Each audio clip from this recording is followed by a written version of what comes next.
Now, how you normally use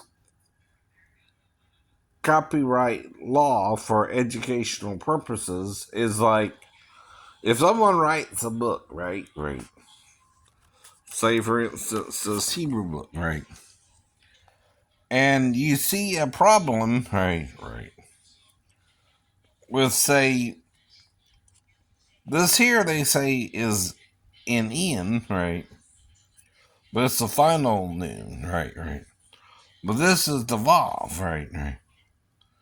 Now this two is an in, right, but right, there's a slight difference between the vav and the dune, right. The dune goes below the line, and the vav don't.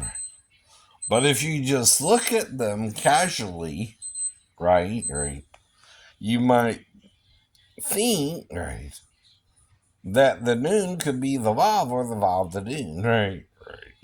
For example, right. So what I'm doing is pointing that out, right, in this book written by Dr. or Mrs. Ruth Levi. And as I'm learning Hebrew, I'm making a point about that, right?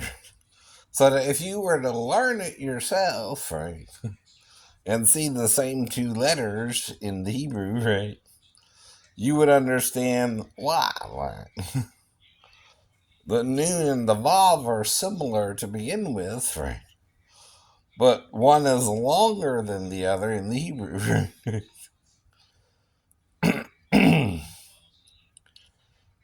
And though technically that's the only one you might could have a problem with, unless you don't understand that sometimes there's a dot that goes with the letter, right?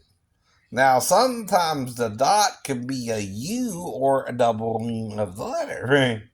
Oh, because they have what's called vowel points, right?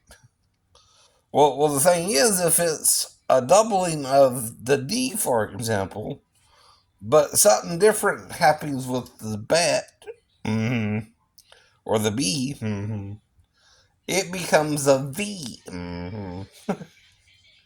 when there's a dot in the middle. Why isn't it a double B? Moses loves a stutter, by the way. Would make more sense. But bava, could he do that? Yeah, possibly. I don't know. I'm not a stutterer. You're not a stutterer. Ba and the and duh for a stutterer might be certain letters they have a problem with. Well, if I want to know more